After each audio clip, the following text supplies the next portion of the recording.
If you want to live, then kill someone. If you want to develop, then exploit someone. Without that, it is not possible. તમારે જીવવું છે? હા, તો તમારા જીવવા માટે તમારે બીજા લોકોને મારી નાખવા પડશે. તે સિવાય નહીં થાય.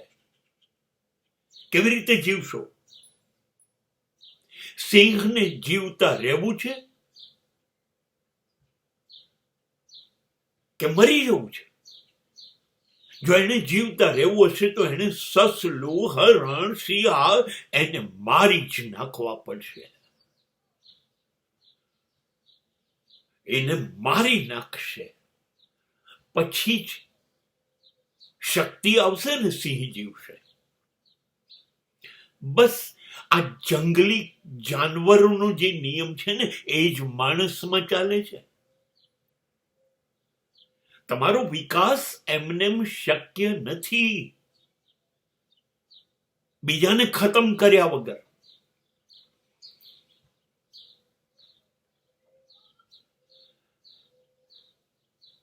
વ્યાજખોરો વ્યાજથી લૂંટીને અબજોપતિ થઈ ગયા. દૂધ વેચનારાઓ દૂધમાં પાણી ઉમેરીને પાણીના પૈસા કમાઈ લખપતિ થઈ ગયા. ભેળસેળ કરનારા થઈ ગયા મજબૂત.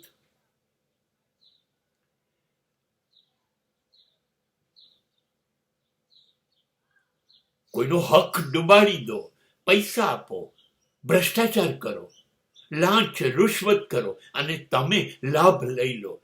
પેલા બરબાદ થયા, તમે આબાદ થયા કે ના થયા? 75 વર્ષથી ભારતની પ્રજા બરબાદ થઈ ગઈ. નેતાઓ આબાદ થયા કે ના થયા? નહીં. જ્યાં સુધી તમે કેટલા બધા લોકોને મારી નહીં નાખો ત્યાં સુધી વિકાસ કેવી રીતે કરશો? તમારો વિકાસ એ લોકોની બરબાદી પર છે, તો જ તમે આબાદ થશો. મને એક વ્યક્તિએ બહુ સરસ કહ્યું હતું કે ડીકે, અહીં દરેક જણના હાથ બીજાના ખિસ્સામાં છે. Absolute right.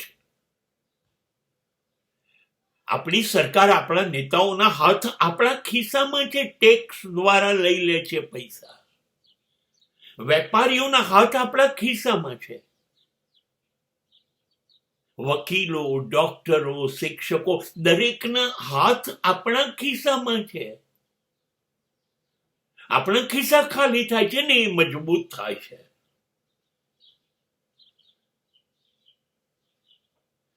કોઈક મરવો જોઈએ તો જ બીજો જીવશે.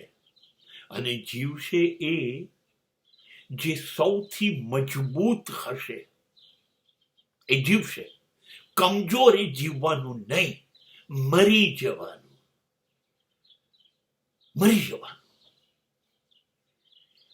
બસ આ જે જાનવરનો નિયમ છે, જંગલનો કાયદો, એ જ માણસમાં ચાલે છે.